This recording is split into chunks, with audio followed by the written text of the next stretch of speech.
acompanhando aí pela internet ou em qualquer lugar do mundo ou do Brasil aqui, seja muito bem-vindo. O terceiro ato abre agora o seu sinal para que você possa nos acompanhar.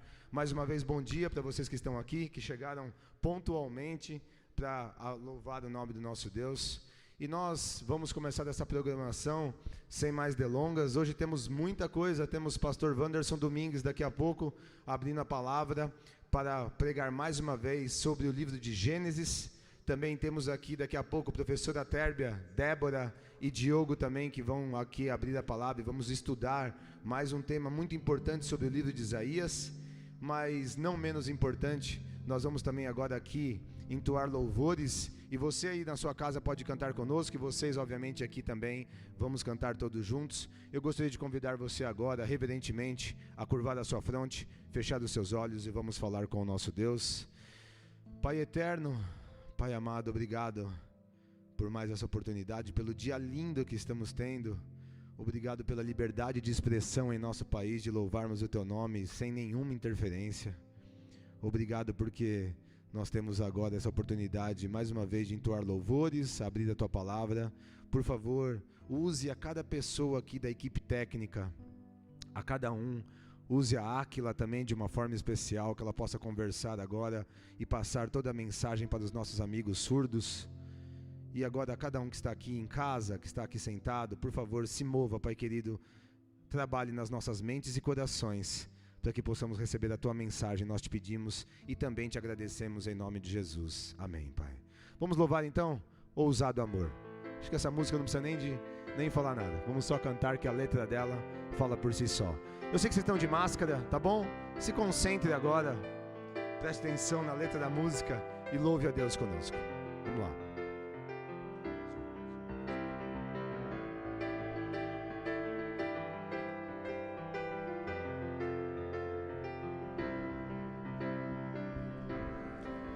Antes de eu falar, tu cantavas sobre mim.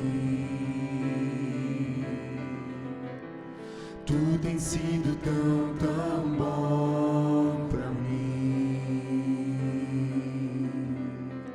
Antes de eu respirar, sopraste tua vida em mim.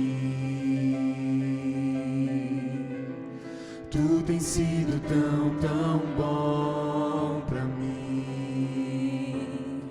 Oh, impressionante, infinito e ousado amor de Deus, oh, que deixa as 99 só pra me encontrar. Não posso comprá-lo, nem merecê-lo, mesmo assim se entregou. Oh, impressionante, infinito e ousado amor de Deus.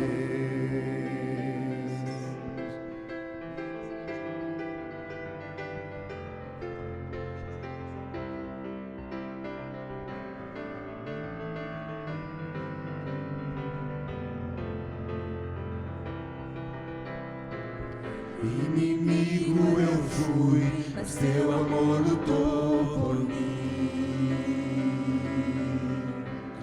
Tu tens sido tão, tão bom pra mim. Não tinha valor, mas tudo pagou por mim. Tu tens sido tão, tão bom pra mim. Impressionante, infinito e ousado amor de Deus, oh, que deixa as 99 só pra me encontrar. Não posso comprá-lo, nem merecê-lo, mesmo assim se entregou. Oh, impressionante, infinito e ousado amor de Deus.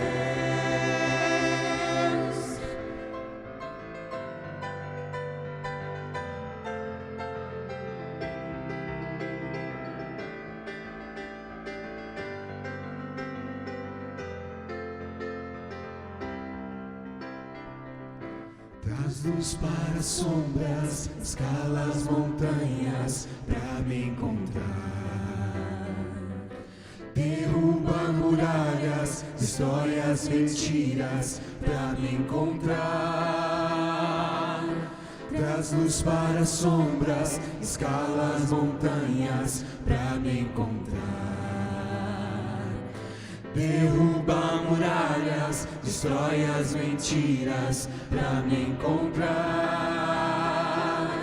Traz luz para as sombras, escala as montanhas pra me encontrar. Derruba muralhas, destrói as mentiras pra me encontrar. Traz luz para as sombras, escala as montanhas pra me encontrar.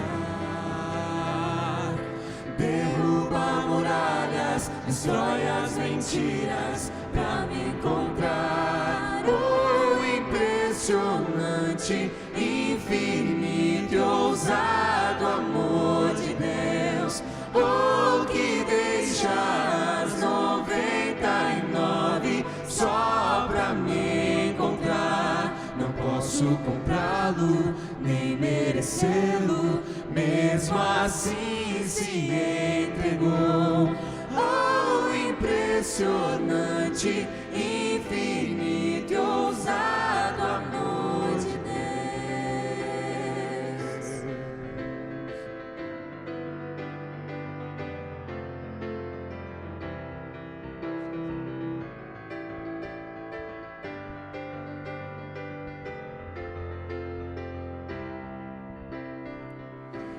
Antes de eu falar, tu cantava sobre mim.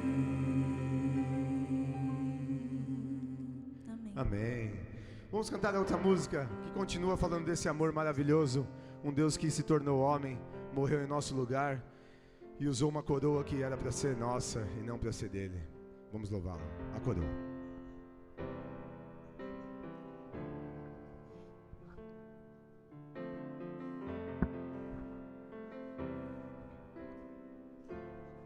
Cante com a gente. Vai. Coroa que ele usou não era de ouro. Cante, apesar de o coroarem como rei.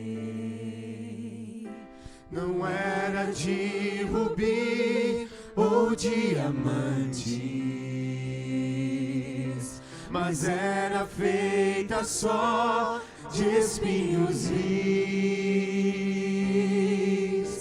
Por que tratar o rei dessa maneira? E por que fazer usar coroa tal? Ele nunca foi forçado a usá-la, mas por amor deixou seu lar real.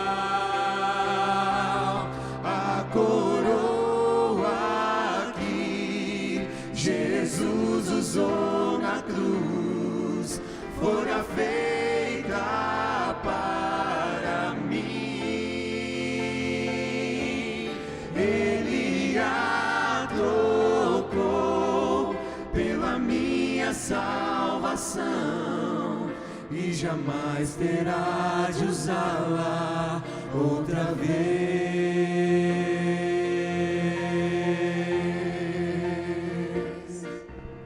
O inimigo não desiste facilmente.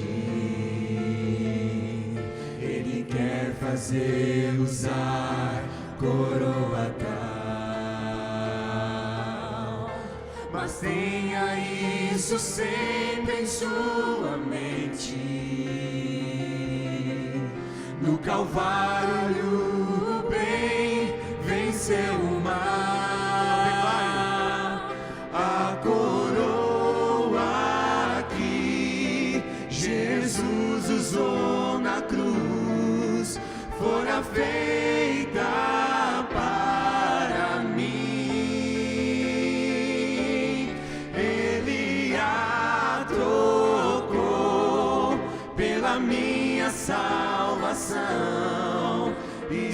jamais terá de usá-la outra vez. A coroa que Jesus usou na cruz fora feita para mim. Ele a tocou pela minha salvação e jamais terá de usá-la outra vez. E jamais terá de usá-la outra vez. E jamais terá de usá-la outra vez.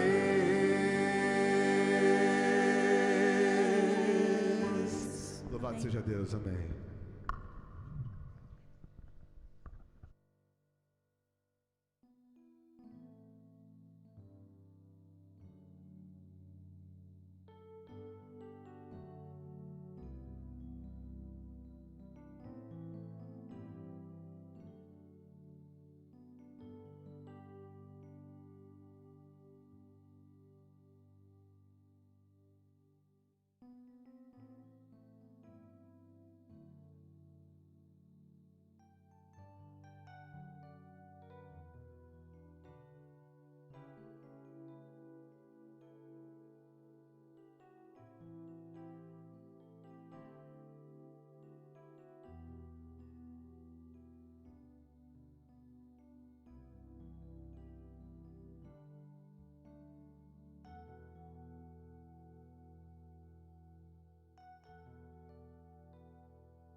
Feliz sábado, um bom dia a você. Como é bom estarmos aqui reunidos mais uma vez para adorar o santo nome de Deus e podermos juntos estudar um pouco da sua palavra, recapitular o que estudamos durante essa semana. E é um prazer tê-lo você aqui, é um prazer ter você aqui que está online também, nos acompanhando pelas redes sociais. E já digo de antemão, compartilhe se você ainda não compartilhou, você que aqui está também, pode compartilhar o link tanto no YouTube quanto no Facebook. Viralize Esperança para que outras pessoas possam ser alcançadas pelo projeto da Comunidade Adventista Terceiro Ato. É um prazer aqui estarmos e hoje temos duas convidadas para lá de especiais que vão nos ajudar nesse estudo. E já digo de antemão, vocês podem fazer as perguntas mais difíceis, que as duas estão preparadíssimas, estão prontíssimas para responder as perguntas mais difíceis. Professora Térbia, muito obrigado por estar aqui. Tudo bem com a senhora? Estar aqui mais uma vez. E vamos lá, estudar a palavra de Deus. Amém. Débora, tudo bem contigo? Prazer estar aqui. Tudo bem, feliz sábado para vocês que estão aqui, feliz sábado para vocês que estão nos assistindo de casa, feliz sábado, professora, feliz sábado, Diogo. Bom sábado. Já digo também que você já pode preparar suas perguntas, você que está nos assistindo online, pelo Facebook, pelo YouTube, já pode mandar as suas perguntas, suas contribuições, e nós temos uma equipe aí para ajudar, nós também estamos acompanhando aqui, e vamos tentar repassar as suas perguntas. Você que aqui está, também fica à vontade, erga sua mão, nós temos um microfone aí que chegará até vocês, para que vocês possam contribuir com o estudo. O nosso estudo é o estudo 8, já passamos aí da metade da nossa lição. Nós estudamos essa lição sempre por trimestre, com um tema central e vários temas específicos durante a semana. E já estamos no 8º estudo, e a lição, tenho certeza, que tem sido uma bênção, que tem nos ajudado muito e tem contribuído para a nossa esperança diante de tantas dificuldades, como este povo enfrentou, né, o povo de Israel enfrentou durante os seus anos, quando se afastou de Deus e quando voltou os seus olhos para Deus, o que Deus pode fazer. E o tema dessa semana é Consolem o meu povo. Antes de ler o nosso verso para memorizar, que é o verso áureo, que nós chamamos, ou verso de ouro, eu vou pedir para que a professora Terra possa dirigir uma oração. Pode ser, professora? Vamos orar. Senhor Deus, muito obrigada pelo privilégio de ter a Tua palavra, pelo privilégio de poder estudá-la e de nos reunir aqui para isso. Abençoa-nos, Senhor, capacita-nos, faça com que possamos compreender o que temos que compreender, em nome de Jesus. Amém. Amém. Isaías 40, versículo 9, diz o seguinte: Ó Sião, você que anuncia boas novas, suba a um alto monte. Ó Jerusalém, você que anuncia boas novas, levante a sua cabeça fortemente. Levante-a e não tenha medo. Diga à cidade de Judá: eis aí está o seu Deus. Que texto forte e lindo, não é verdade? Acho que o capítulo 40 de Isaías é um dos capítulos mais bonitos que temos aí. Débora, começa para a gente, o que nós podemos aqui entender deste verso e numa introdução onde nós percebemos onde o povo sofreu privações, estresse, dificuldades, se afastou de Deus, houve um juízo de Deus para aquele povo naquele momento, e agora é anunciado de que a salvação estava chegando, de que o povo seria liberto muito em breve. Gente, eu vou confessar para vocês que essa é a lição que eu mais gostei. Eu estava muito ansiosa, professora, porque a gente vem acompanhando algumas lições que vêm muito sobre juízo e sobre as coisas ruins que aconteciam em Israel, reis ruins, e agora nós temos o consolo de Deus para a nação. Israel, só para a gente dar uma recapitulada, ele viveu ele viveu sobre governos muito ruins, como Manassés, Acás, e esses reis conduziram o seu povo à idolatria. Ocorrendo isso, essa profecia, essa mensagem do texto, ela se refere a aproximadamente 150 anos depois. Não é uma profecia para aquele momento. É muito interessante que a gente preste bastante atenção nisso. Quando Isaías falou isso, eles estavam vivendo ainda sendo oprimidos pela Síria. Se eu estiver errado, pela Síria. E o que acontece? Deus já sabia o que iria acontecer. E o mais importante que eu quero que vocês captem nessa manhã: Deus está no controle da história. Olha que interessante. Deus está no controle. E Deus diz assim: olha, consolem o meu povo, porque daqui a 150 anos eles vão ser levados para a Babilônia como exilados. Lá eles vão sofrer os juízos, porque eles estavam emergidos na idolatria. E Deus diz assim: agora, depois desse período, consolem o povo, porque depois desse período eles vão poder experimentar a minha presença. O recado de Deus é: eu voltarei a estar presente no meio de vocês. Eu acho isso muito importante, porque Deus continua presente no meio do seu povo. Deus está presente no nosso meio. Perfeito, professora. E veja, o título e o tema é Consolo para o Futuro. Consolo para quê? Por que fala a palavra consolo, né? Como o contexto aqui é um contexto de escravidão, é um contexto de exílio. Ninguém quer ficar fora de casa, ninguém quer ser tratado como escravo, como estrangeiro, como menos, e numa terra estranha. Então, o consolo, apesar dessa situação ruim, o pior que o povo estava vivendo era a opressão em si, pelo inimigo, e também, gente, a opressão da culpa. Porque eles sabiam que eles estavam ali por culpa deles. Veja, isso é uma coisa que todos nós experimentamos. Nós também estamos em terra estranha, porque nós fomos feitos para o Éden. Nós fomos feitos para o Éden. Nós fomos feitos para as maravilhas que Deus criou. No entanto, nós estamos exilados nessa terra de pecado. E a culpa nos assola. Assim como assolava o povo daquela época, eles sabiam que eles eram culpados, e nós somos culpados, porque o salário do pecado é a morte. Então, esse capítulo 40, ele vem nesse contexto, e veja, eles eram afligidos pelos assírios, como você falou, nessa época, E Isaías já está apontando lá na frente que Deus também vai libertá-los desse exílio lá na frente da Babilônia, né? E libertar de quê? Libertar da opressão, libertar da falta de liberdade, libertar da culpa. E olha, o mais bonito disso tudo é que não é que Deus ia libertá-los, e não foi a primeira vez, né? Várias vezes que Deus libertou o povo nesse contexto de opressão, e nos libertará também, mas não é porque o povo foi bonzinho, não é porque o povo, de repente, virou santinho, não foi. Todo o mérito aí é de Deus. Todo o mérito é de Deus. É porque Deus cumpre a sua palavra, porque Deus é fiel. No versículo 8, a palavra do Senhor, a palavra do nosso Deus permanece para sempre. Então, tudo isso, amém, é isso aí. Tudo isso vai acontecer não é porque nós mereçamos, não é porque nós fomos bonzinhos, mas é porque Deus cumpre a sua palavra. E a palavra de Deus permanece para sempre. Fantástico isso, né? E eu vou entrar numa pergunta capciosa. Vamos lá. Já acompanhando aí o ritmo. As mais difíceis a professora responde. Joga para ela aqui. Olha que interessante. Perdão. Olha que interessante. Se o povo não era bom, havia consequências de que o povo tinha desviado de Deus, na verdade, eles ficaram escravos, foram oprimidos por causa das consequências das suas escolhas, mas também, durante já essas 8 lições, essas 8 semanas, nós percebemos que Deus levantou juízo para o povo porque se afastou. Nós entendemos, vamos falar ainda sobre a misericórdia de Deus, mas nós entendemos que Deus é misericordioso. Entendemos que Deus é misericordioso. No entanto, Deus também opera juízo quando nos afastamos de Deus.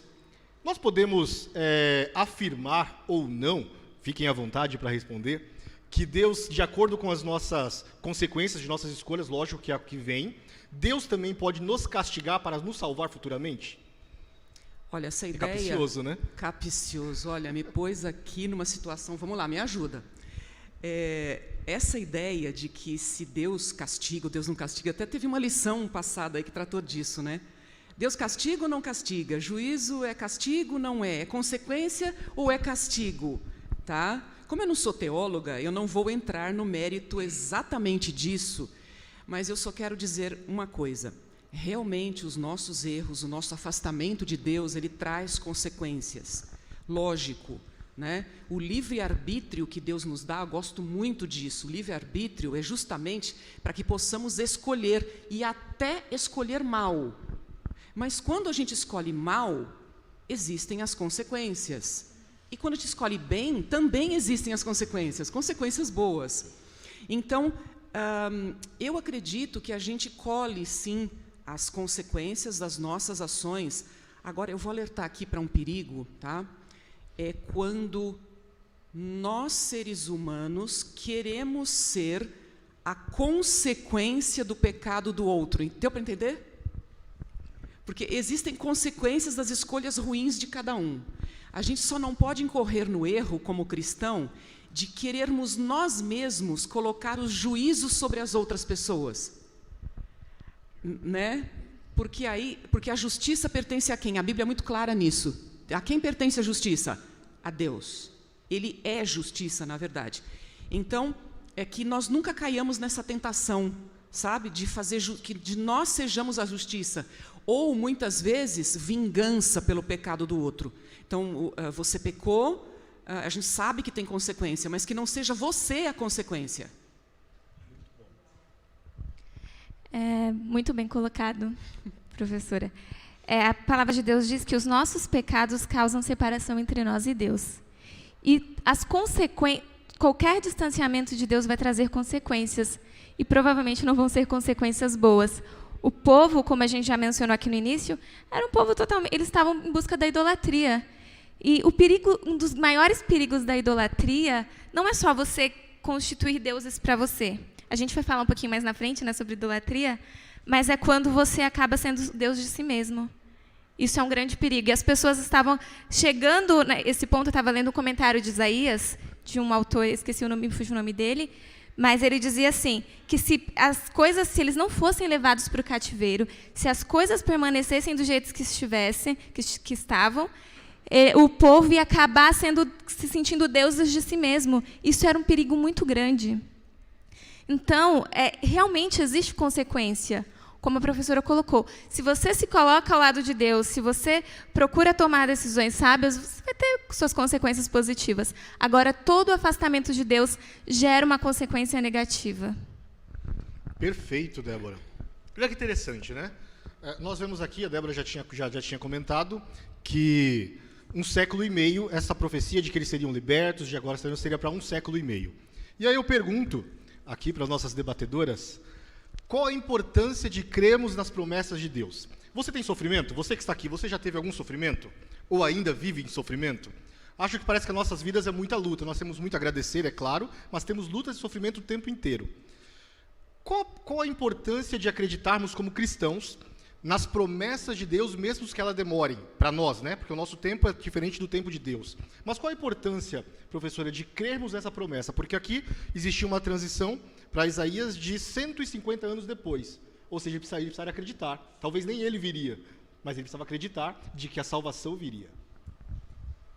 Olha, a certeza das coisas que lemos e das profecias, a certeza é a ligação com Deus e a comunhão com Deus, porque a gente só confia naquilo que a gente conhece. Você não confia em quem você não conhece. Então, para que nós possamos ter certeza e saber, não, se Deus falou, Ele vai fazer. Então, de onde vem essa confiança? De onde vem? Isso é fé. Isso é fé. Então, se Ele falou, está aqui no versículo, Isaías 40, versículo 8. Ele falou, a palavra dele permanece para sempre. Agora, essa confiança vem da fé e vem da comunhão. Não tem outro caminho. Não tem outro caminho. Estamos agora vivendo os 10 dias de oração, né? Esses 10 dias de oração não é nada mais do que uma campanha, mais um evento para que nós estreitemos os laços com Deus, porque a fé vem do conhecimento, a fé vem da comunhão. Exatamente. Isso que a professora colocou. Primeiro, fé. A fé é primordial. Você não vai acreditar, você não vai esperar aquilo que você não acredita. Não adianta... eu conheço uma pessoa que falava assim, eu não acredito nessa história que vocês falam que Jesus vai voltar. Não dá para ela não vai ter, se ela não tiver fé, se ela não acreditar, não adianta. Então, você precisa desenvolver a fé. Outro ponto, a própria palavra de Deus responde aqui em Isaías 8, é que a palavra de Deus permanece. Deus cumpre o que Ele promete, nada muda ali. Outro ponto também, que às vezes a gente precisa, algumas pessoas entendem mais por meio da lógica, né? Então, assim, mas como que eu posso acreditar? Deus visitou o seu povo diversas vezes. Deus prometeu coisas ao seu povo diversas vezes, e na Bíblia a gente sempre vê histórias dele cumprindo aquilo que ele promete. Então, como a palavra de Deus diz que Deus não muda, por que não vamos acreditar? Por que não acreditar que ele prometeu? Que ele prometeu que ele vai voltar, ele vai voltar. Porque ele conduziu o povo desde lá do passado, desde o início da história. E uma das coisas muito importantes que essa lição vem trazendo para mim é que Deus não muda, Ele jamais muda e Ele tem um controle da história nas suas mãos. Que maravilha sabermos disso, né, professora? Falando em preparação, eu acho que a gente precisa colocar agora a lição de segunda-feira, que tem tudo a ver, porque nós falamos de consolo, falamos que Deus cumpre a promessa, e que Ele salvou o povo, ou mandou promessas de consolo várias vezes, nós vimos isso até agora, e existe agora a necessidade da preparação para o caminho da salvação. Nós sabemos quem é a salvação, né? Então, ao mesmo tempo que o profeta Isaías falava para o povo naquela época, também tinha um forte cunho do futuro. Aliás, a lição era para o futuro deles, há 100 e tantos anos, e também era para os tempos de hoje, né? Se lermos os textos aqui, nós vamos ver várias referências, o capítulo todo 40, para o futuro com o nascimento de Jesus e volta de Jesus. Tudo isso está contido no versículo 40. Só que para isso precisava uma preparação. Os reis antigos, quando eles iam para alguma cidade, para algum lugar, as estradas eram as péssimas, né? Pedra, buraco, perigo, leão, tinha até leão naquelas plagas por ali. E ia uma comitiva de pessoas arrumando o caminho. aplanando o caminho, ou seja, tapando os buracos. Imagina o rei passando no seu carro, ou no seu cavalo, não, o cavalo não andava de cavalo, certo? Mas do seu carro, ou andando ali, e caindo num buraco, e uma fera perto. Então, havia uma pessoa que ia na frente, arrumando o caminho. E o profeta Isaías usa essa figura de linguagem, dizendo o seguinte, assim como o rei precisava de alguém para ir arrumando o caminho para ele vir depois, essa salvação, esse consolo que viria, precisaria de um preparo. E esse preparo dependia do povo. O que era esse aplainar o caminho? O arrependimento. Então, aí vem a parte do ser humano. Porque a salvação é com Deus. Salvação não é por obra. Não é porque a gente é bonzinho que a gente é salvo. Não é porque a gente guarda os 10 mandamentos que a gente é salvo. A gente é salvo sempre disso, né, professor? Isso, pela graça de Deus. Mas com a nossa parte, gente, está aqui. A nossa parte é para que Cristo venha na minha vida. Agora eu vou colocar bem na minha vida. Para que Cristo venha na minha vida, porque o consolo venha nesse exílio de pecado que eu estou vivendo, eu preciso aplainar o caminho para que o rei venha. E aplainar o caminho significa aqui, lição de segunda-feira, o arrependimento. Eu tenho que sondar o meu coração. O que eu ando pensando de ruim? O que eu ando fazendo de ruim? O que eu tenho falado que eu não tenho que falar? Né? Às vezes a gente perde tanto tempo vendo... tentando aplainar o caminho do outro. Isso é terrível, isso é terrível. E vou falar aqui, vou lavar roupa suja agora, tá? Me dá licença aqui. Eu sei que está online, mas eu vou lavar roupa suja. Isso acontece mais nas igrejas do que fora das igrejas, gente. É um tentando aplainar o caminho da vida do outro. A gente tem que aplainar a vida da gente. Nós temos pecado demais para a gente se arrepender. Não se preocupe com o pecado do outro, se arrependa pelo seu, porque eu tenho um monte aqui que eu tenho que me arrepender. Então, e para isso, tá? Arrependam-se, isso está em Mateus 3:2, arrependam-se porque está próximo o reino dos céus. E eu jogo uma pergunta retórica, já passo a palavra para você. Está próximo ou não está próximo o reino dos céus? A gente tem que se arrepender. Fala. Muito bem essa colocação. Pensando dentro disso que você falou, eu fiquei assim, muito impressionada com alguns textos, eu queria que vocês acompanhassem aí comigo.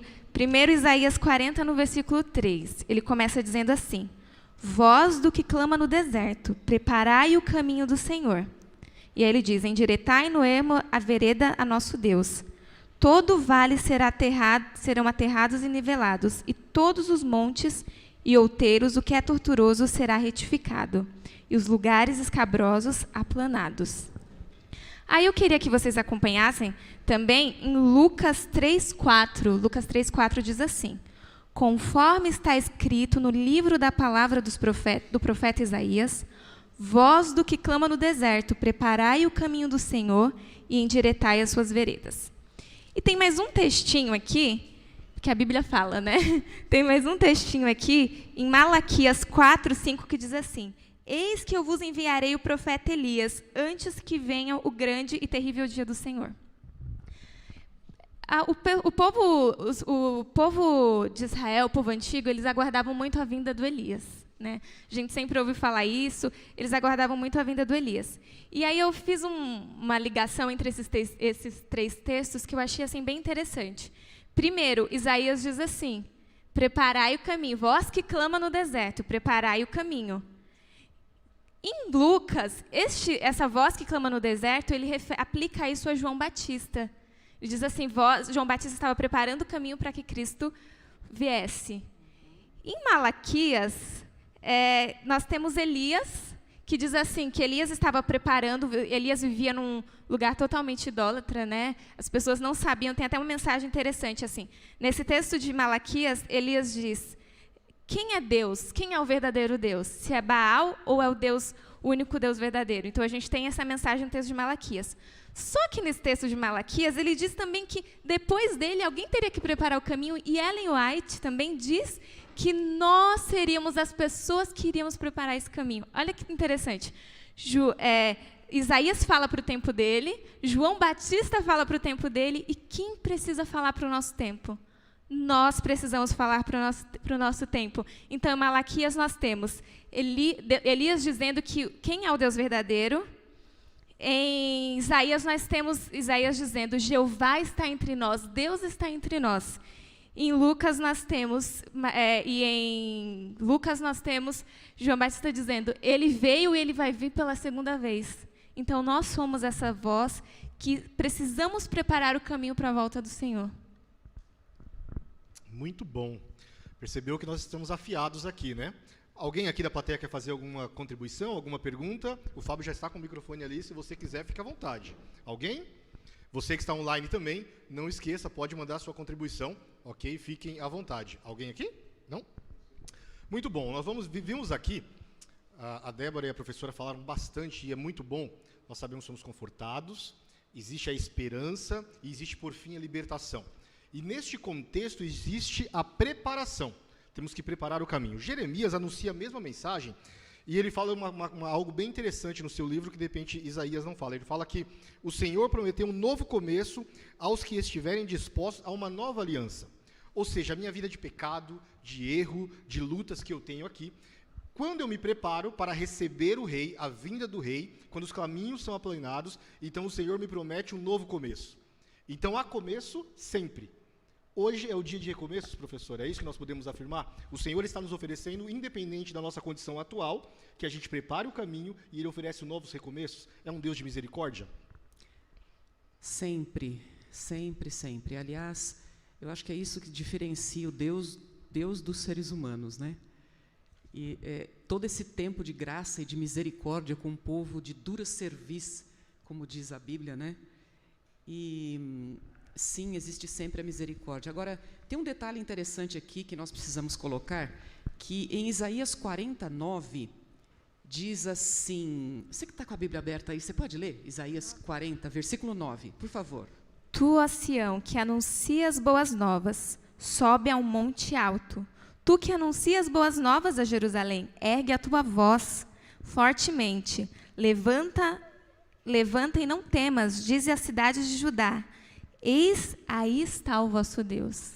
Olha só, esse texto é muito interessante porque ela comentou aqui, é gostoso a gente confirmar aquilo que a gente já estudou antes, né?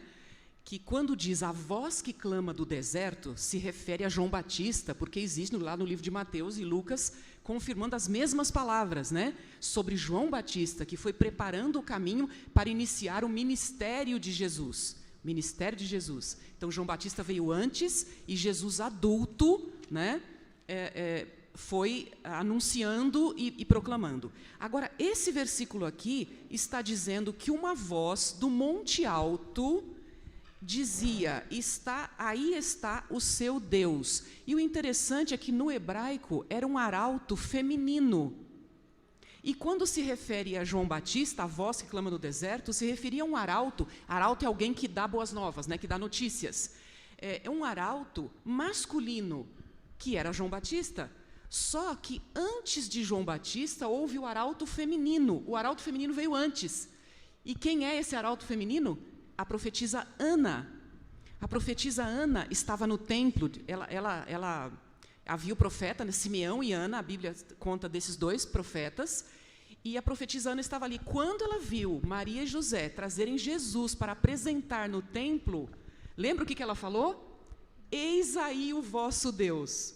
Eis aí o vosso Deus. Então, olha que bonito isso.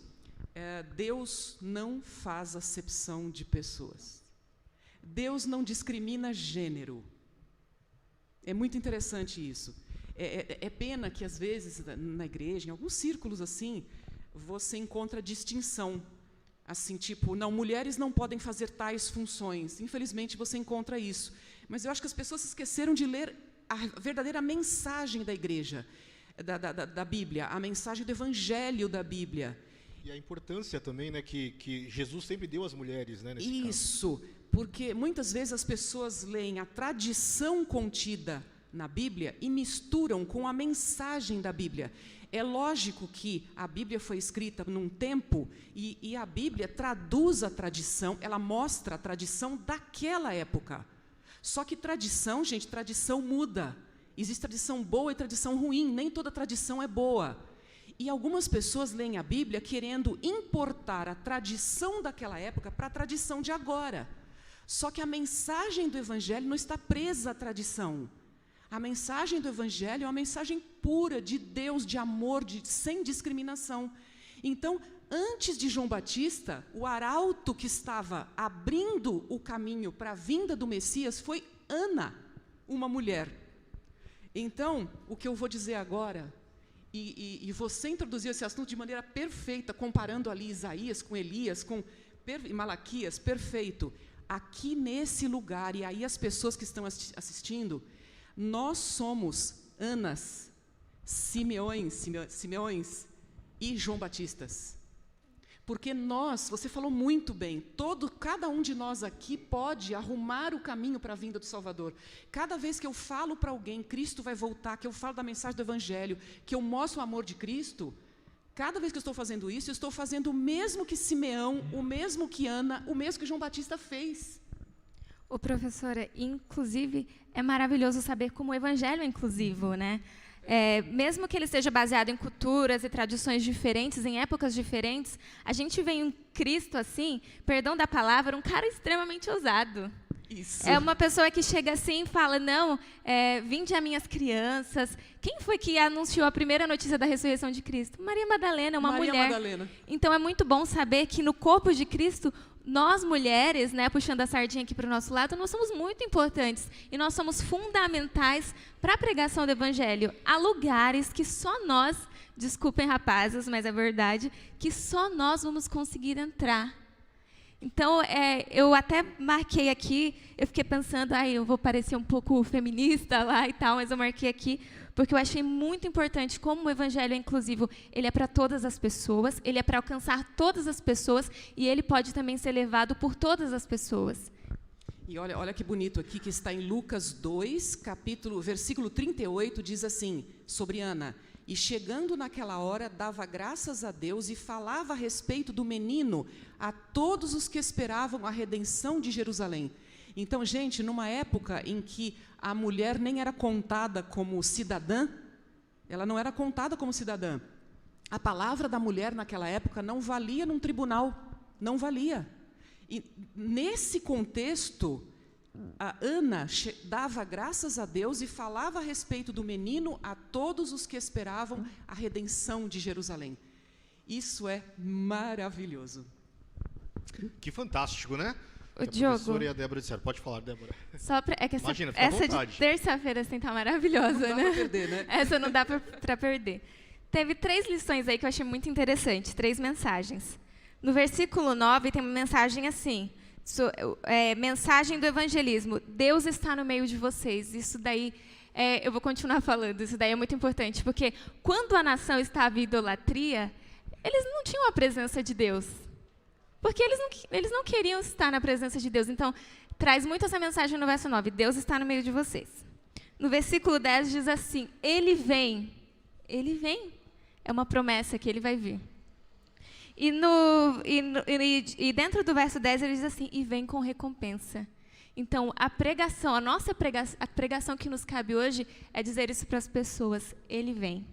Nós precisamos levar isso para o mundo. Deixa eu falar uma coisa aqui. Não pode perder esse gancho aqui, que é importante. Veja, aqui está dizendo que os profetas da época, a gente lê a Bíblia e os profetas faziam isso. Chegava lá no povo impenitente, que o povo era mesmo, igualzinho hoje, né? Tá, vamos lá. E nós também, a gente não está fora disso. A gente não está fora disso. Bom, os profetas chegavam e usavam a estratégia, já que eu falei de tradição e de cultura, eles, na época, o que faziam? O profeta ficava lá na praça, lá no meio de algum lugar, no monte, onde for, e começava a gritar, arrependei-vos! Gente, a mensagem estava certa. Ele gritava e dava bronca em todo mundo. E por que ele fazia dessa forma? E muita gente se arrependia. Isso que é interessante. O Espírito Santo trabalhava, né? E as pessoas se arrependiam. Só que agora eu quero fazer uma pergunta para vocês. A mensagem do arrependimento e chamar as pessoas ao arrependimento ainda é a mesma chamada. Ainda é a mesma. Aplainar o caminho para o Senhor, tem que haver arrependimento de pecado e mudança de vida. Sim, só que o que você acha? Se chegar alguém aqui na rua agora e começar a gritar, povo impenitente, povo cruel e mau, vocês têm que se arrepender dos seus pecados, vocês acham que essa estratégia vai funcionar? Não vai funcionar. É outra cultura, é outro tempo. Então, hoje, o nosso aplainar o caminho, o nosso mostrar a verdade, o nosso evangelismo não pode ser dessa forma. Não pode ser atacando, mostrando o pecado, gritando na rua. Gente, isso não converte ninguém, certo? Na época funcionava porque era a cultura da época. Hoje funciona diferente. Hoje você analisa aquela pessoa e que você quer mostrar a salvação para ela, você quer falar de Cristo para ela, e você vai pensar na melhor maneira que essa pessoa vai receber, porque isso é uma mensagem que tem que chegar no coração. Então, como é que você vai falar para essa pessoa para que ela receba essa mensagem? E Deus vai te ajudar nisso. Só que não queira transportar aquela maneira, aquele modo daquela época e fazer hoje, porque não vai funcionar. E, às vezes, fracassamos na pregação do Evangelho justamente porque queremos usar o método daquela época. Era ótimo para aquela época, mas não é bom para agora. Ô, professora, Diogo, aguenta um pouquinho. Fiquem à vontade. O que eu acho mais interessante... No empoderamento feminino eu nem me meto, fiquem à vontade. Você estava falando aí, eu lembrei do texto de Lucas aqui, que João Batista dizia assim, raça de víboras. Imagine se você saiu dizendo, raça de víboras, as pessoas vão falar, eu não quero aquela igreja, a pessoa me chama de víbora. Então, por mais que a Bíblia relate, aquilo estava introduzido na cultura deles, existem várias... a gente precisa ler o Evangelho, reter aquilo, mas entender que o que a gente vai aplicar na nossa realidade é diferente. A essência é a mesma. A essência é a mesma. Mas a maneira de fazer tem que ser adaptada para a cultura da pessoa, né? Isso é até uma questão de respeito com as pessoas, né? Respeito. Tem uma coisa que eu acho muito importante. Às vezes as pessoas elas não querem ir na sua igreja, na sua comunidade, porque elas se assustam muito com o evangelho abordado para você.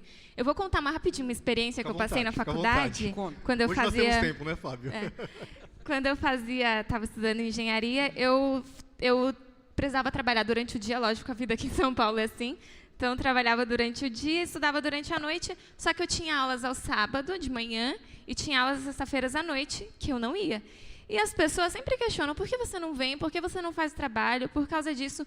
E eu não sou assim, eu não consigo falar assim, porque eu sou adventista, porque eu acho que não é uma forma legal de você mostrar. Tipo, torna aquilo um fardo para você. As pessoas falam, nossa, não vem por causa de uma igreja. E aí, um dia, depois de muitas discussões, eu não conseguia comparecer ao meu grupo de trabalho, já não queria mais me aceitar. Eu falava, não, gente, eu faço por 2, me dá uma oportunidade. Aí eles, não, mas eu não entendo o porquê disso. Aí um dia eu cheguei na sala, estava muito burburinho, aí eu fui lá e expliquei para eles, no que eu acreditava, primeiro, por quê? Não, gente, eu não venho porque eu sou adventista. Isso é muito comum e as pessoas se assustam. Não eu diz acredito. Nada para a pessoa isso, exatamente. Né? É nisso que eu acredito. E se você mostra com muita veemência aquilo que você acredita para as pessoas, elas são contagiadas, elas respeitam. E a partir dali, então, nossa, todo mundo me queria no grupo, mais ou menos. Todo mundo não, mas as pessoas elas respeitam muito. Elas respeitam muito aquilo que você acredita, desde que você viva. Que as pessoas não toleram a hipocrisia. Isso. Excelente, é isso mesmo. Veja, o tema aqui está dizendo sobre consolo, né, e que o consolo seria Cristo. E nós hoje já vimos aqui que todos nós somos Anas e João Batistas. Falamos agora um pouco sobre a maneira de levar essa mensagem, esse consolo que é Cristo. Agora eu vou dizer também que tipo de consolo e que tipo de Cristo nós estamos levando. Que tipo de Cristo? Naquela época, o povo entendeu, muitos deles, que o consolo seria o quê? Matar toda essa raça de babilônio e assírio, vamos matar todo mundo e a gente volta para Jerusalém e a gente volta mais prático, né? Bem humano, bem humano. E a gente corre um risco de pensar que hoje é a mesma coisa, né? Então, que tipo de mensagem, que tipo de consolo a gente está levando hoje?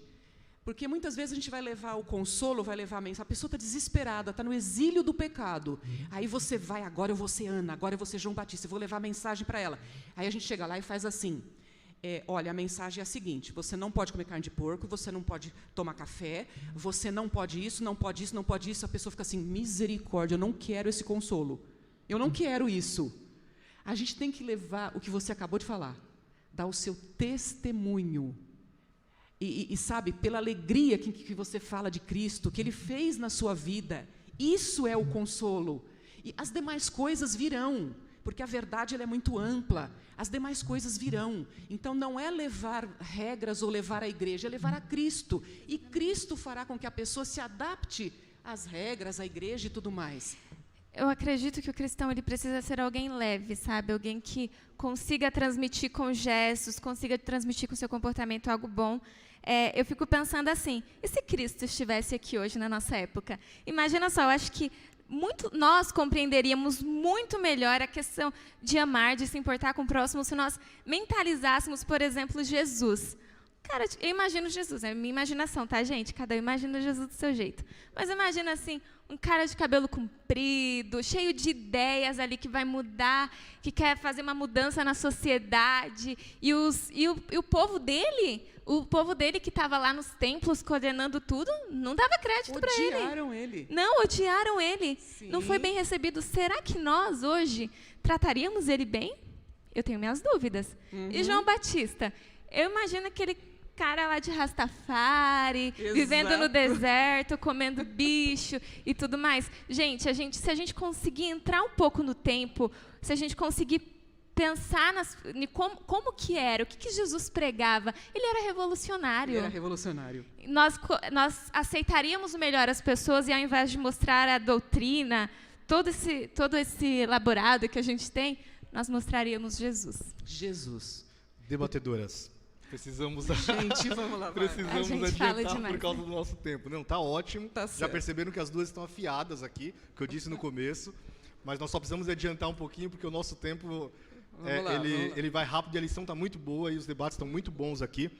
E só implementando aqui o que as duas falaram muito bem, o evangelismo é algo simples. É você anunciar realmente as boas novas através da sua vida, do que Cristo fez na sua vida, a transformação. Você para de julgar, você para de se ofender tanto, você simplesmente quer anunciar um Cristo que mudou a sua vida, porque nós somos errados, né? Então a forma que você age na sua família, com a sua família. O evangelismo não é somente o que nós fazemos aqui na comunidade, ou nos grandes templos, com grandes pastores, com grandes cantores. O evangelismo ele é dia a dia, assim como Ana fez, assim como o João Batista fez. Dia a dia as pessoas verem em nós o Cristo que nós estamos esperando. O Messias estamos esperando pela segunda vez, que vai vir e nos buscar. Então nós vamos agora adiantar um pouquinho, já falamos bastante, não é verdade? Nós vemos aqui um Deus misericordioso, um Deus que, através do seu poder, Ele pode nos salvar. Através da sua misericórdia, Ele nos salva, e somente pelo seu poder Ele é capaz de nos salvar. E aqui existe uma retórica que me lembra muito sobre Jó, quando Jó começa a fazer muitas perguntas a Deus sobre as coisas, sobre o que ele entendia, sobre a sua vivência, e nós muitas vezes somos assim. A gente vive muito, né? Eu não sei, aqui no seu trabalho ou em algum lugar você já encontrou alguém que diz, olha, a minha idade, olha o que eu já vivi, eu sei muito, e a gente está sempre em aprendizado. E Isaías faz algumas retóricas, algumas perguntas para Deus. E aí nós entramos num texto muito importante, onde nós vemos Deus respondendo de uma forma efetiva para que Isaías e o povo entendessem quem Ele é. Era possível comparar Deus naquela época, ou é possível comparar Deus hoje, professora? Bom, Isaías 40, de 12 a 31, ressalta duas características, ou dois temas muito importantes, que é a misericórdia e o poder. Veja, é impossível comparar Deus com qualquer outra coisa, ou qualquer outro ser, ou qualquer outra entidade, porque misericórdia e poder, verdadeiramente, só Deus tem. De verdade, só Deus tem. Primeiro, que para restaurar um povo, tem que ter muito poder. A gente não consegue restaurar nem a gente mesmo. A gente não consegue restaurar nem a gente mesmo. Agora imagina restaurar um povo. Então poder, Deus tem esse poder. E a misericórdia é o que move esse poder. É o que move esse poder, porque sem a misericórdia o poder não agiria. Então a misericórdia e o poder estão em Deus, são atributos do caráter de Deus. E sem essa misericórdia, para perdoar e salvar e consolar gente miserável, pecadora e desgraçada, é a misericórdia que está o motivo para o poder. E aí o poder atua pela misericórdia de Deus. Eu estava estudando essa lição aqui de quarta. Se alguém estiver acompanhando com a lição, a gente está se referindo à lição de quarta, né? Eu lembro que no sábado passado o pastor está fazendo uma série aqui sobre Gênesis e ele ensinou para a gente não sei como eu posso falar, mas se chama quiástica, tipo um cronograma, sabe? E nessa quiástica, eu fui olhando assim, eu falei, nossa, é aquilo que o pastor falou. Eu fui colocando, e no meio, assim, o que entrelaçava os textos era realmente a misericórdia de Deus. E no versículo 2 aqui, do capítulo 40, né? Deixa eu ver aqui, verso 2... ele diz que já recebeu em dobro das mãos do Senhor por todos os seus pecados. A iniquidade está perdoada, ele já recebeu em dobro. E eu achei muito interessante, eu não vou saber explicar como um teólogo, depois vocês perguntam para os pastores melhor, né? Mas esse termo, eu lendo o comentário um dos comentários de Isaías, e o autor disse assim, quando ele diz dobro, isso é uma licença poética. Então, ele não está dizendo... Porque se Deus vai perdoar em dobro, então Deus castiga em dobro.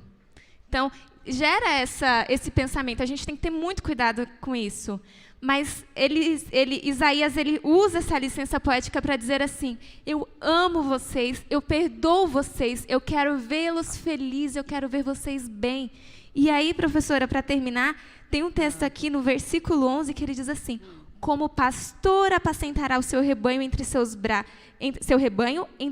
braços recolherá os cordeirinhos e o levará no seio. As que amamentam, ele guiará mansamente. Nossa, e a gente liga Salmos 23, né? O Senhor é meu pastor, nada me faltará. Ainda que eu ande pelo vale da sombra da morte. Agora imagine esse povo no exílio. As dificuldades, as privações, o sofrimento, como você já mencionou aí no começo, o sofrimento que essas pessoas passavam, eles estavam andando pelo vale da sombra da morte, mas o Senhor é o meu pastor. Isso serve para nós hoje. Nós passamos por o ano passado foi um ano muito difícil, Nossa. As coisas ainda não se estabilizaram, a gente sabe, a nossa economia, as dificuldades, várias dificuldades que nós temos enfrentado, perdemos pessoas queridas. Mas o que a gente precisa acreditar é que o Senhor é o nosso pastor. O mesmo Deus que libertou o povo do Egito, que libertou o povo do exílio de Babilônia, é o Deus que deseja nos libertar hoje das garras do pecado. Amém. Amém. Só vou interromper aqui rapidinho, mas para dizer aos nossos visitantes que estão aí, as pessoas que estão aí conosco, se quiserem sentar, a gente está com o número reduzido, poucas cadeiras por causa da pandemia, mas ainda temos lugares, fiquem à vontade, não fiquem em pé não, sejam bem-vindos, tá? Alguém da equipe pode ajudar também, nós temos alguns lugares aqui, ainda no distanciamento, fiquem realmente à vontade na nossa comunidade, tá ok? Nossa comunidade é para isso mesmo, para que a gente fique à vontade. E continuando então o nosso estudo, você que está acompanhando aí, a parte de um Deus misericordioso, de um Deus que é pastor, que vem ao nosso encontro, que quer nos salvar e vai nos salvar, se assim permitirmos, porque nós precisamos aceitar isso. Mas algo me chama a atenção aqui sobre um Deus incomparável, um Deus que não há como comparar com nada. E essa mensagem, para um Deus que não pode ser comparado com nada, cai muito bem hoje nos dias que estamos vivendo, professor, se me permite dizer isso. Por quê? Essa mensagem era para o povo que, entre aspas, era o povo de Deus, embora se afastou. E era um povo que estava comparando Deus com ídolos. Qual o perigo hoje que nós temos de ter ídolos dentro da igreja, dentro das nossas comunidades, e dizermos que somos cristãos? Porque o ídolo, naquela época, era você fazer um bezerro, era você pegar uma imagem, talvez hoje a gente ainda acredite nisso, que o ídolo é somente isso. Mas é muito mais, não é verdade? Hoje o ídolo pode ser o meu time de futebol, o ídolo pode ser o que eu tenho, um carro, uma casa, pode ser um pastor, pode ser um líder religioso. Qual o perigo que corremos hoje? Porque a mensagem é para aqueles que professam e creem na segunda vinda de Cristo, de não tornarmos algo ou alguém um ídolo. Olha, a grande tentação de todo ser humano é fazer um Deus à sua própria imagem. Então, muitas vezes aconteceu de inventarem Deus ou deuses, por isso, né, o politeísmo existia, porque eu almejo, eu desejo, eu quero tal coisa, então eu invento um Deus que me dê essa coisa. Então, isso se chama antropomorfismo, né? Eu coloco em Deus a forma e aí quero dar a essência humana para um Deus, mas Deus não tem essência humana. E então essa é uma grande tentação. E a idolatria é você dar a glória e servir outra pessoa, outra coisa, ou outro Deus, vamos dizer assim, que não seja o Deus verdadeiro. Então, idolatria, adorar, vamos usar a palavra adorar. Adorar algo que não seja Deus, isso é idolatria. Agora, a gente tem muito claro, e eu nem vou me estender muito aqui, do que significa idolatria no contexto externo. Tá? Adorar outras coisas. E você falou muito bem, você colocou muito bem isso. Mas eu quero colocar, e você deu uma pincelada nisso de forma muito sábia, idolatria dentro da igreja. Você sabe que às vezes, eu vou lavar roupa suja de novo, tá? E isso não é um privilégio só dessa igreja aqui, não. É em geral dos sistemas religiosos. Em geral de todos os sistemas religiosos. A idolatria dentro da igreja. Eu vou dar um exemplo. Eu conheço lugares que se você mover o púlpito de onde ele está, tem irmão que considera um pecado mortal, porque tirou o púlpito do lugar. Gente, eu não tenho outro nome para dar para isso do que idolatria. Uma vez eu vi uma pessoa criar uma encrenca na igreja, mas uma encrenca, porque as pessoas colocavam flores e teve uma crise e não tinha mais como comprar flor natural. E a pessoa fez um brigão, porque não, tem que trazer... E alguém falou, vamos colocar um arranjo artificial até a crise passar, que é bonito tanto quanto colocamos ali, porque é para deixar o ambiente bonito. Não, porque para Deus tem que ser flor natural. Aí você pensa, de onde que tirou isso, que tem que ser... Então, cria uma encrenca tremenda. Agora, isso é ou não é idolatria? E tira o foco do que realmente é importante. Tira o foco do que é importante. Então, ou seja, o púlpito, a flor, é mais importante do que levar a mensagem de Cristo, do que tratar bem o ser humano. Né? Onde está o que você quer que façam para você, faça para o seu próximo. Exatamente. Eu estava pensando, eu vi essa lição aqui de idolatria, e eu falei assim, mas o que significa idolatria mesmo, assim? Profundamente, assim, o que é idolatria? Aí eu fui dar uma pesquisada, aí eu vi que em hebraico, gente, eu vou falar aqui, se estiver errado, pastor William, depois você passa para o pessoal, tá? A palavra certa. Mas lá em hebraico estava assim, avodah zará, que quer dizer prestar serviço, em grego, adorar corpos. Eu fiquei pensando, né? Tem um texto do Lewis que eu gosto muito, até anotei ele, porque tanta coisa para decorar, que ele diz assim, a história humana é a longa e terrível história do homem tentando encontrar outro, além de Deus, para fazê-lo feliz. Vocês entendem? Olha que forte isso. O homem, em grego, adorar corpos, né? Ele precisa ter algo materializado ali, porque eles precisam prestar culto. E Lewis diz que o problema do mundo sempre foi esse. A gente precisa encontrar alguém parecido, igual você mencionou agora há pouco, peguei esse gancho aí, para adorar. E era isso que tinha acontecido com aquele povo. Eles tinham entrado numa idolatria, eles tinham sido conduzidos por reis ruins, mas eles também acataram aquilo. Porque aqui pode ter alguém muito ruim falando algo que a gente não concorde, e a gente tem o direito de, eu vou fazer. Olha, um exemplo claro é Daniel e seus amigos. Eles viviam na Babilônia, mas eles não estavam, o coração deles não pertencia à Babilônia. Então, o que as pessoas, por isso que é importante a gente estudar, a gente ler a Bíblia, a gente examinar outros autores, porque tem muita gente por aí disseminando histórias, gente, que não é verdade e que leva as pessoas ao engano. Você vê pessoas aí que perdem bens porque dão ouvidos. Eu não vou falar isso não, que corta essa parte entendeu. Que é errado, né? Vocês entenderam? E aí o que eu acho mais interessante é que o mal de Israel, até o exílio, era idolatria. Só que vejam que curioso, quando Deus liberta eles do exílio, nunca mais o povo de Israel vivencia esse mesmo problema. Lógico, sempre vai ter um outro que é da pá virada, né? Mas nunca mais o povo de Israel vivencia esse problema. Isso é tão bonito saber que é possível nos libertar dessas más tendências, desses maus caminhos. É possível, quando ouvimos a voz de Deus e fazemos um verdadeiro arrependimento, é possível para qualquer um de nós. Isso é lindo. Essa é a mensagem do Evangelho. E outra coisa muito importante que eu queria colocar aqui é nós temos uma tendência muito grande de idolatrar pessoas também. Isso é muito comum, talvez por uma condição social, talvez pela forma que a pessoa falha, ou pelo que a pessoa tem. E às vezes a gente se perde muito no... E quando essa pessoa falha, isso acontece muito. Isso acontece muito na igreja. E quando essa pessoa falha, a gente pensa, nossa, aquela pessoa pregava assim e fazia isso, como se a pessoa não pudesse cometer falhas. Como se a pessoa fosse... E a gente tem que ter muito cuidado, gente. É um ser humano que está ali falando, uma pessoa que se preparou, mas é um ser humano. Nós somos seres humanos e estamos suscetíveis a falhas. E olha, isso que você falou é muito importante. O pior é que a pessoa direciona a sua admiração e a sua adoração para um ser humano. Quando o ser humano falha, a pessoa se revolta com Deus. Exatamente. Nossa, Deus, por que isso? Ai, Senhor, não quero mais saber disso, não vou mais na igreja, não vou mais... Né? Então, na verdade, Deus não tem nada a ver com isso. E a pessoa é um ser humano, ele não é Deus. Exatamente. É manter os olhos fixos em Deus. A minha avó, ela ela faleceu, né, faz 1 ano agora, e ela era muito católica, a família do meu pai toda adventista, a família da minha mãe toda católica. Mas ela dizia assim, nós não vamos para a igreja para ver pessoas, nós vamos para a igreja para olhar para Cristo.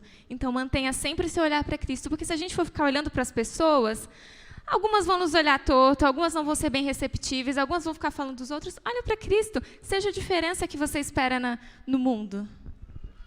Ontem à noite, fazer esse comentário e dar o crédito aqui, ontem à noite eu estava lendo no Facebook, eu sempre leio algumas, não sei quem acompanha aqui, o Mário Jorge, que já esteve aqui no Terceiro Ato, que é um músico, ele prega sobre a graça, e ele fez uma postagem muito interessante sobre, não sei quantos também conhecem, mas sobre Ravi Zacarias, que é um apologista, né? Era, né? Porque faleceu ano passado, e por isso também vou usar o termo dele aqui.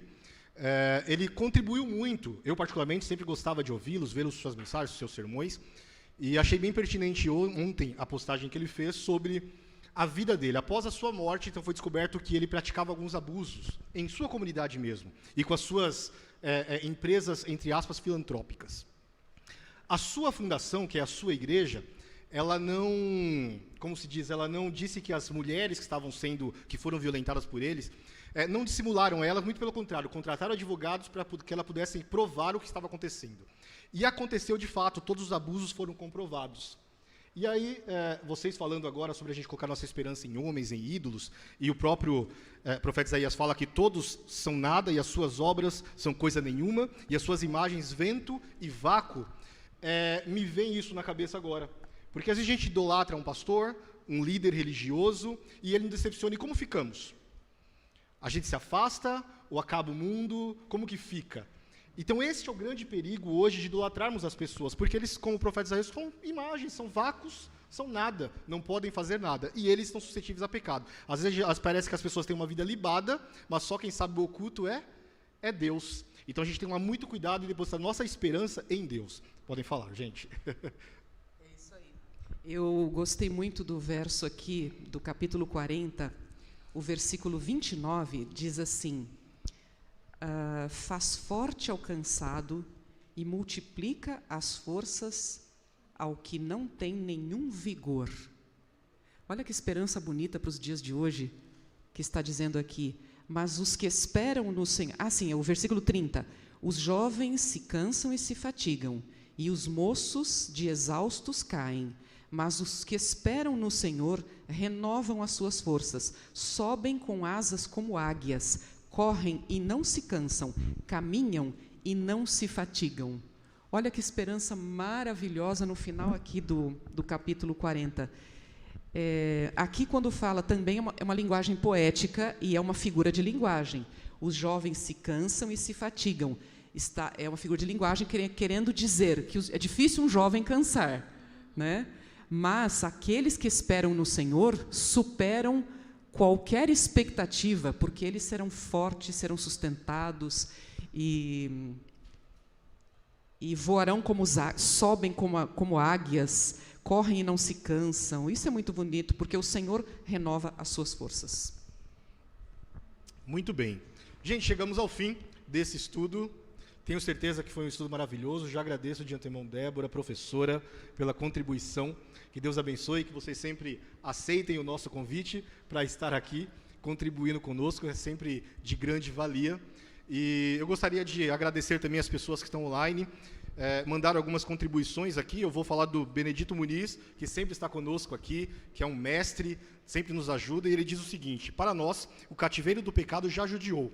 Isso é passado. Vivemos agora no consolo da graça, vivemos no pastoreio de Jesus. Amém, não é verdade? Agradecer aí também a todos que participaram, Gislaine, Betinho, um grande amigo, Carla Nicásio e outros, Anne, outros que participaram conosco, que estão online, que estão partilhando. Que Deus abençoe a todos vocês. Esse é o momento, então, de preparar o terreno, de preparar nossas vidas para receber o Rei dos Reis. Ele está vindo. Não sei quanto tempo, mas ele está vindo. Nós cremos nisso. E este é o momento de preparar as nossas vidas. Que o evangelismo seja principalmente a minha e a sua vida. Que lá fora as pessoas vejam em nós um ser humano diferente. Não porque somos merecedores, não porque somos santos, não porque somos totalmente puros, mas porque cremos em um Deus que é santo, que é puro, que é bom, e Ele sim modifica as nossas vidas todos os dias. Próxima lição, que já começa hoje: servir e salvar.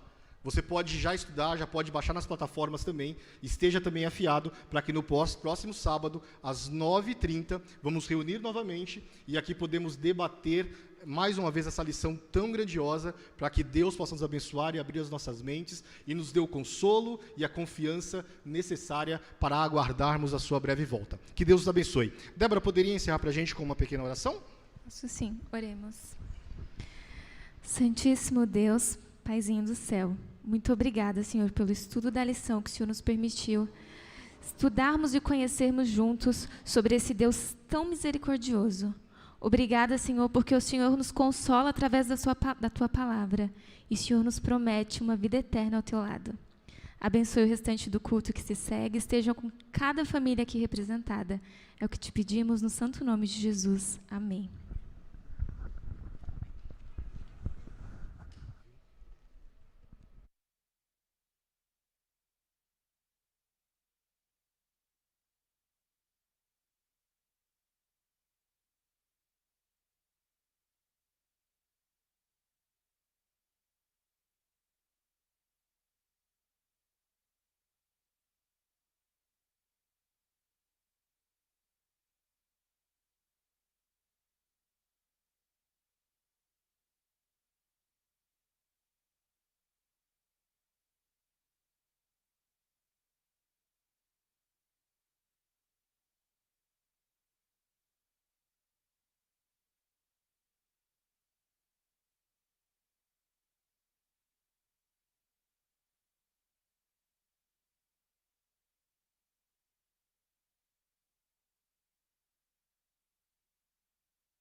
Bom dia, bom sábado para você que está aqui nos acompanhando, presencialmente aqui no Terceiro Ato. Bom dia para você que está nos acompanhando pela internet. Muito boa essa lição, né? Nós estudamos sobre esse Deus que é presente, esse Deus que está conosco aqui nesse lugar. Esse louvor que eu vou cantar agora chama Aliança.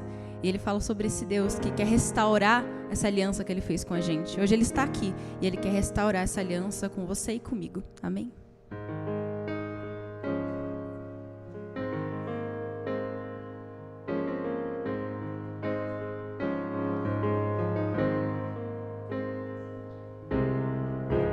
Sou pecador,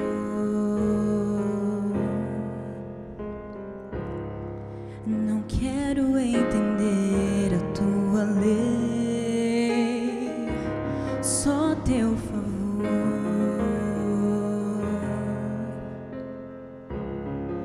Carrega-me pra longe do que sou, com frequência eu quebrei a aliança que me deu.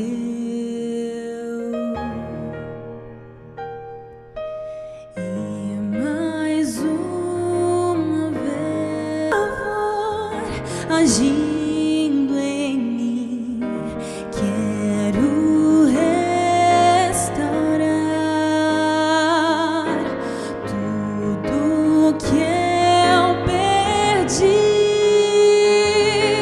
quando decidi viver sem olhar para ti.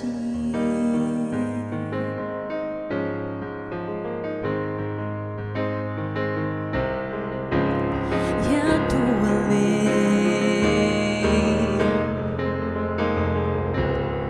é um presente da tua graça para mim obedecer.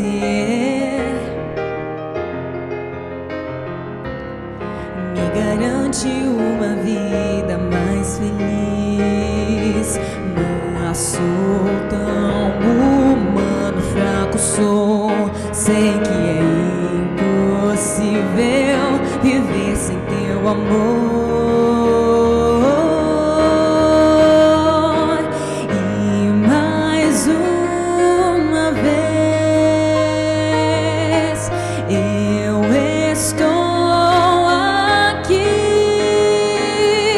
só pra te pedir, Senhor, teu favor agindo em mim. Quero restaurar tudo que eu perdi quando decidi viver sem olhar para ti. Restaura nossa aliança, é somente o que eu preciso. Restaura nossa aliança, é somente o que eu preciso.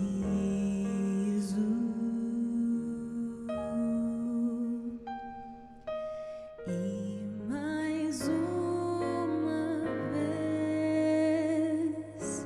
eu estou aqui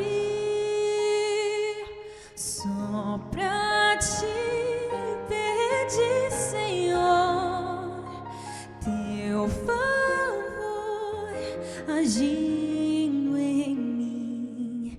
Quero restaurar tudo que eu perdi quando decidi viver sem olhar para ti. Restaura nossa aliança, é somente o que eu preciso. Amém.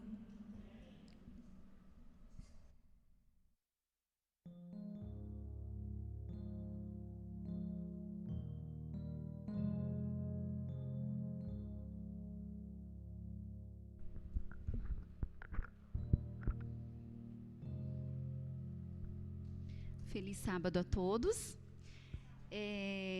Eu estou aqui hoje para dar um testemunho que aconteceu comigo nesse ano, agorinha mesmo. Na verdade, é da minha vida profissional esse testemunho. Eu sou do ramo hospitalar tem muitos anos. E no ano passado eu saí do meu trabalho no ramo hospitalar e confiando que Deus me abriria uma nova porta. Só que eu coloquei um propósito com Deus no ano passado. Eu queria um trabalho que eu pudesse guardar o sábado, conseguir estar na igreja, né, dar mais atenção para a família, com os projetos sociais que a nossa igreja possui. E eu continuei orando, né, na fé. E no começo desse ano me apareceu uma ótima oportunidade na minha área de nutrição hospitalar. A oportunidade melhor que podia me aparecer nesse ramo. Só que eu não teria mais os dias fixos para vir na igreja no sábado. Não só, algumas vezes eu não teria nem um sábado no mês para estar frequentando a igreja. Isso para mim pesou muito. E, de repente, você se vê em ser fiel a Deus e abrir mão de um emprego muito bom, mas você confiar que Deus vai suprir todas as suas necessidades, e você se vê tendo que fazer essa escolha. E eu me lembro o dia que eu comecei a orar para Deus me dar essa resposta. E eu fui mesmo assim. E eu me lembro que eu conversei com um pastor da nossa igreja, e a esposa dele é muito sábia, ela sempre me orientou muito também. E ela falou assim: Marcela, não vai. Você sabe qual que é esse trabalho, né? Embora, né, seja para cuidar em prol do outro, mas assim, eu não conseguiria estar aos sábados na igreja. E ela falou: não vai. Eu falei: como eu não vou, né? Nós, humanamente, nós precisamos muitas vezes do recurso. E eu falei: mas é uma ótima oportunidade. Ela falou: põe o pé na água. Apenas confie no que Deus vai fazer. E às vezes a gente não quer confiar, né? A gente precisa ver, o ser humano ele precisa estar lá, vendo, apalpando, né, as condições. E ela falou: não, tenha fé e vai, né? Não, aliás, não aceite. E eu aceitei. Né? Falei: não, eu preciso ver, não estou vendo financeiro, é agora mesmo, vou pegar. E, pessoal, irmãos, era uma oportunidade assim, muito boa. Eu diria que era uma das melhores oportunidades que eu poderia ter, né? Em questão financeira, em questão de benefícios, planos de carreira, uma oportunidade maravilhosa. E aí eu comecei a trabalhar cerca de umas 2 semanas. Eu tenho uma outra formação, né, só que eu teria que começar a carreira novamente. E me apareceu essa oportunidade de ser fiel a Deus. Só que, como é começo, né, uma oportunidade com um ganho menor, mas conseguindo ser fiel a Deus. E aí você se vê tendo que decidir. Né? E aí? E agora? Apareceu a oportunidade que eu queria, mas o ganho não é o mesmo. E aí, vou, não vou? E você começa a orar para Deus te dar resposta, né? E aí te vem tudo na sua cabeça. Na verdade, os seus princípios, os seus valores, a fidelidade a Deus. Na nossa vida tem que estar acima de tudo a fidelidade a Deus. Não adianta nada nós termos um ganho financeiro muito bom, mas nós estarmos ausentes da presença de Deus. E eu quero que os irmãos me acompanhem na leitura de 4 versos aqui que eu vou ler. Deixa eu só terminar aqui antes da gente ler. Eu aceitei, estou muito feliz aonde eu estou. Quando eu saí do ramo hospitalar, o pessoal falou: mas você vai largar assim? E aí? Aí eu expliquei, né, conforme a lição falou. Acho que casou tudo hoje, até a lição. E muitas vezes a gente chega e fala: mas eu sou adventista, eu guardo sábado. Não faz sentido. Nós precisamos vivenciar isso. Não, eu guardo o sábado porque, né, é um dia que nós separamos especialmente para dedicar a Deus, para fazer trabalhos em prol do outro, mas para Deus também, para estarmos juntos, dando atenção às nossas famílias, né, esse dia é um presente que Deus nos dá.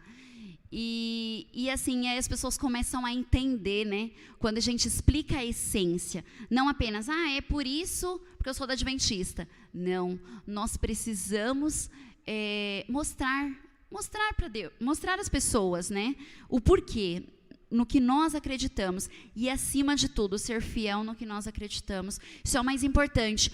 O meu testemunho aqui, eu estou dando específico do meu trabalho em questão dos princípios do sábado, mas não necessariamente precisa ser isso.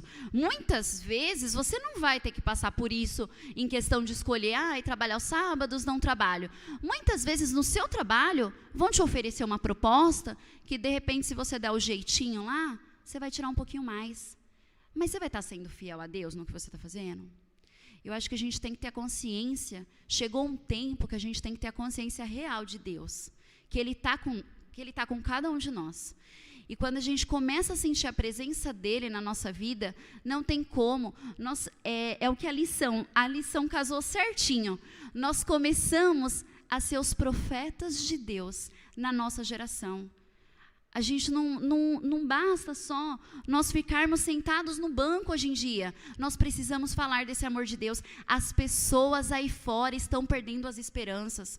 Elas precisam dessa esperança que só Deus é capaz de nos dar. E aí, o que Deus nos promete? Olha que privilégio. Nós somos profetas de Deus nessa geração. Ele poderia ter mandado anjos. Ele poderia ter feito 1000 coisas. Mas olha o privilégio. Ele escolheu a mim e a você para fazermos essa obra. E falo mais, para completar essa obra para a volta dele. E se cada um de nós tivermos essa consciência de que a volta de Jesus depende de cada um de nós, porque a Bíblia fala que Jesus ele não vai voltar enquanto uma pessoa estiver sem conhecimento da palavra dele. E quem vai falar? A tecnologia está aí, gente. Muitas vezes a gente não precisa nem sair das nossas casas para evangelizar. A gente abre o YouTube, a gente tem inúmeros canais falando sobre Deus. Né? Lógico que às vezes a gente precisa ir para a batalha sim, né? Precisa levar o pão para a pessoa que está precisando, com certeza. Mas muitas vezes Deus nos pede o que está ao nosso alcance também. Né? E evangelizar as pessoas, fazer a diferença, né? Falar para as pessoas sobre o amor dele. E aí eu vou ler esses 4 versos que falam exatamente sobre isso. Quando a gente fala de fidelidade e fé, elas não se separam. Para mim, elas são muito parecidas.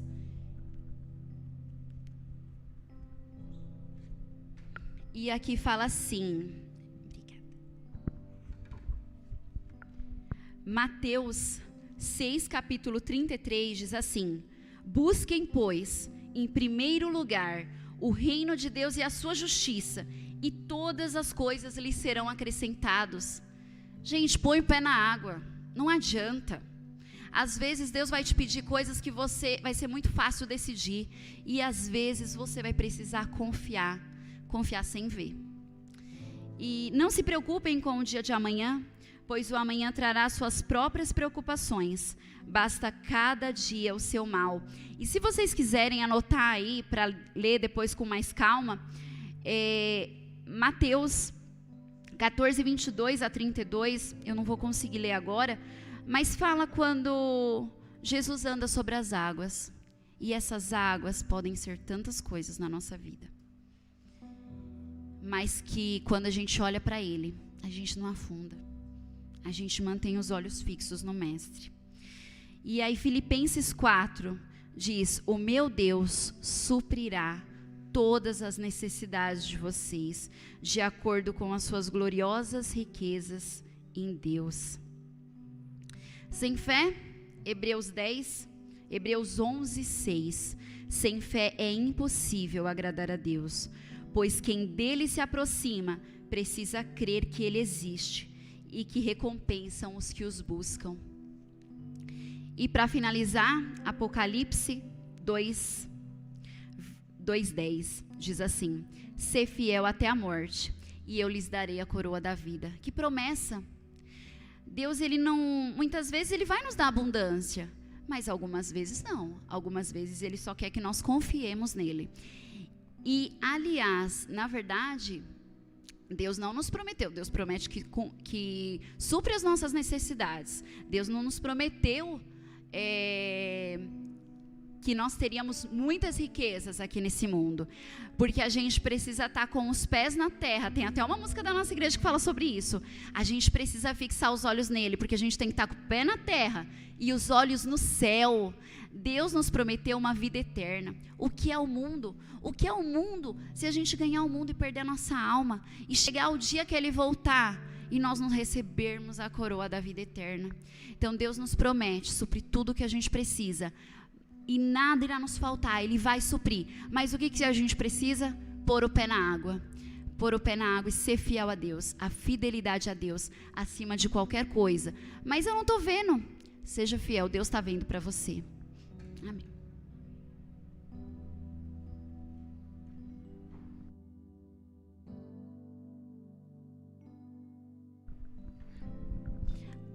Oi? Oi. Agora nós iremos cantar um louvor. Agradeço ao Pai. Agora é o nosso momento de louvor e das ofertas. O pessoal vai passar as salvas. Se você é visita, fique à vontade. E que nós consigamos agradecer ao Pai todas as coisas que Ele nos dá. Porque todo ouro, toda prata vem dEle e é para Ele. Amém.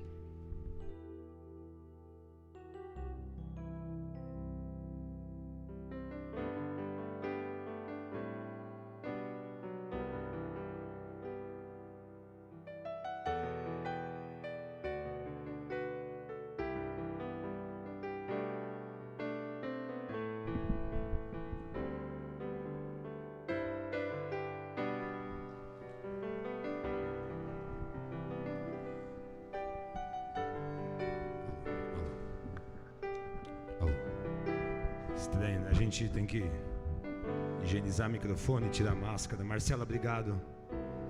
Lindo testemunho. Quando você abdica de coisas que são tão importantes, né? Um trabalho, uma profissão. Mas em nome de Deus, obrigado pelo seu testemunho. E a música, eu lembro dessa música. Com os pés na terra e os olhos no... Essa é legal. Vamos cantar então Prisma Brasil.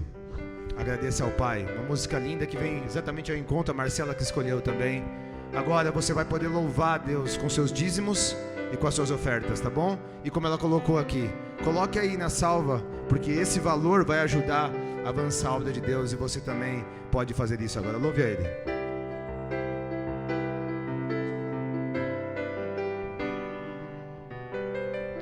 Vamos todos juntos? Vai. Se o sol se põe Cante. lentamente ao findar, mais um dia lindo em seu viver. Se a lua você vê clareando ao seu redor e as estrelas brilham lá no céu, agradeça ao Pai pelas coisas que Ele fez e tudo que ainda irá fazer. E se alguém que você ama lhe sorrir e compreender, agradeça a Jesus pelo seu viver.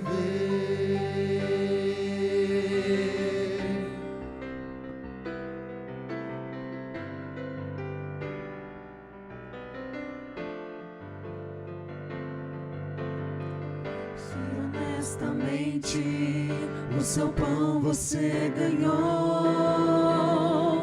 e alcançou seu alvo sem mentir. Se Jesus esteve todo o tempo com você e a sua meiga voz você ouviu, agradeça ao Pai pelas coisas que Ele fez e tudo que ainda irá fazer. E se alguém que você ama lhe sorrir e compreender, agradeça a Jesus pelo seu viver. Agradeça ao Pai pelas coisas que Ele fez e tudo que ainda irá fazer. E se alguém que você ama lhe sorrir e compreender, agradeça a Jesus pelo seu viver. Agradeça a Jesus pelo seu viver.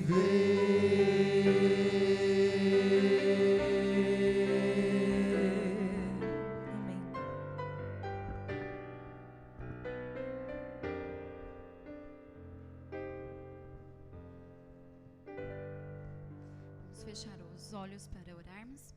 Querido e amado Deus, muito obrigada, Senhor, por tudo que o Senhor tem nos proporcionado, pela vida, pela saúde. Muitas vezes nós esperamos coisas grandes, mas nós precisamos agradecer, Senhor, todos os dias despertar, acordar, as pequenas coisas que o Senhor tem nos dado. Ser fiel no pouco, sobre tudo te darei. Nós colocamos em tuas mãos todo o ouro, toda a prata que o Senhor venha nos dar. Tudo, Senhor, tudo que nós temos, tudo que somos, pertence a Ti, Senhor. Que nós possamos ter a consciência plena, Senhor, que esse mundo ele é passageiro. Aqui é apenas uma passagem para um dia estarmos juntos no céu, Senhor. Que essas ofertas sejam para abreviar a sua volta. Nos abençoe e nos guarde. Em nome de Jesus, amém.